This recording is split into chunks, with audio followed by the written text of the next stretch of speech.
If you run a service-based business and you sometimes feel stuck in your business, this video is for you. I just got off the phone with a client who owns a solar company who called me to tell me that he was feeling stuck, and we got him unstuck in under an hour. And because I know that a lot of other business owners also happen to feel stuck quite often in their businesses, I'm going to make this video for you today about how to get unstuck. And by the way, I have a super simple GPT that's going to help you do all the things I'm going to talk about in this video. So if you don't want to watch the video, but you still want to get unstuck in your business, download the GPT, it's in the link below. If you ever feel stuck inside your business, the reason you feel stuck or overwhelmed, because they're actually both the same thing, just different variation of it. It's not because you don't know what to do. It's because you haven't picked a thing to focus on, because, hey, let's be honest here, just you and me right now. When was the last time you felt stuck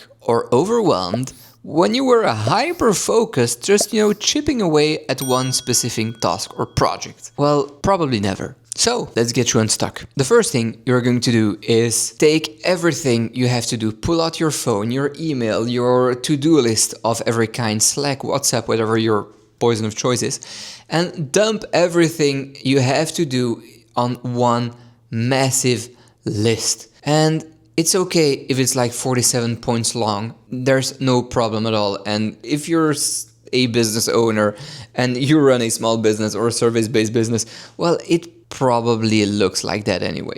So, with that being said, after you have dumped everything on this giant list, the first thing you want to do is just cut out everything that's not bringing in you any money or any revenue in the next 3 weeks to 3 months. Because when the time is right to do those things, they will reappear on your radar, they will reappear on your to-do list. And that's why you can just cross them off today, they will come back anyway. Then, once you've done that and you've got rid of all your bullshit tasks that are basically just busy work, you're going to go to the next step, which is looking at who in your business could do what, so you don't have to do it, which is also known as delegating. What I want you to do is pass it through or run it through a filter, and that filter is a 75% filter, which means that who can do the job either 75% as good as you, or who can do 75% of the job. Because if somebody can do it well enough, then let them do it and let them learn to do it better. But if they cannot do it completely to at least 75% of the quality you would bring, well, let them do the work. So for example, if you need to revamp your website and you wanted to write the whole thing yourself for some reason, but you got a marketer on board who's also an okay copywriter, you can just give that person some instructions on how to do it. They produce a first draft, and then you correct what they gave you. Now, it's not the best of examples, it's late, I'm tired, but anyway, I think you get the gist. You start the thing, you give instructions, people do it, and then you correct before you ship. That's basically what I mean. And then the third step, that now you've got the list of things you really need to do because you dropped doing what doesn't need to be done. And then the second filter got rid of all the things someone else can do. So right now, what I want you to do is take those elements, take those items you still have to do, and next to each of them, write down what impact it's going to have. So by that I mean how much money it's going to make you, how much time it's going to save you, how it's going to attract clients, how it's going to help you get a specific kind of result. That's the first one. And the second one is I want you to write next to it how much time it's going to take you to actually complete the task. Because doing those two things will drastically help you make a clear distinction between what needs to be done now and what needs to be done later. But first, if you want to get unstuck, you want that quick dopamine hit.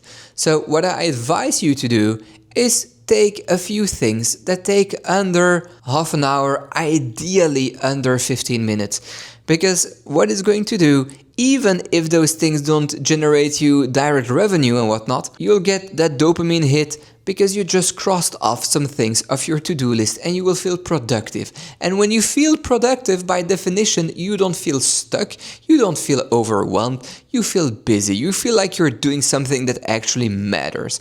So that's my advice to you. Start by doing small things, that way you get rid of them, and then also your to-do list looks smaller, which is ultimately a good thing. And then you make a second decision. And that second decision is, are you now going to take that one big task and then time block moments in your calendar so you know when you have to do these things.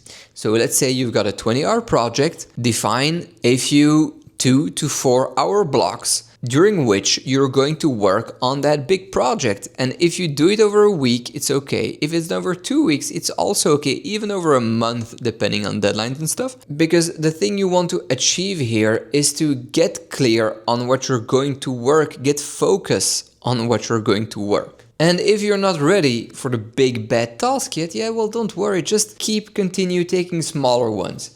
I've went over this framework with my client, as I told you, and he was like, yeah, well, I'm just going to rank them by the shortest time to complete them first and leave the longest one for last. That way I can clear the biggest portion of my to-do. Well, that worked for him, maybe it will work for you. So anyway, just to recap it real quick, you dump all your to-dos, your emails, your Slack notifications, and every kind of list you have onto one file. First, you scratch everything that doesn't bring in any revenue or significant impact in the next 3 weeks to 3 months. Then you take the remaining tasks and you delegating by asking yourself, who in my company can do it at least 75% as good as me, and is it good enough? And or you're asking yourself, who in my company can do at least 75% of the work, so I can just give instruction, they do the thing, and then I correct. And then the tasks that are left, you are just going to write next to them what the impact is and what the time to finish those things actually is. And then you're just going to pick one. Start with a few small ones, do them, and then just either go for the big ones or keep going for the small ones, whichever works for you. And by the way, if you've watched this video until now, it's not really the kind of videos I usually make, but tell me in the comments if this was practical for you. It's totally unscripted, it's on just, top of my head, just trying to recall what I told my client in our call. So if this works for you, please let me know, and let me know what you want more content about. Because basically, I help founders of service-based businesses build businesses they can run in 20 hours a week by fixing everything around their people so they can build teams who take real ownership, and so that you don't have to do every single thing in your business yourself. Cheers.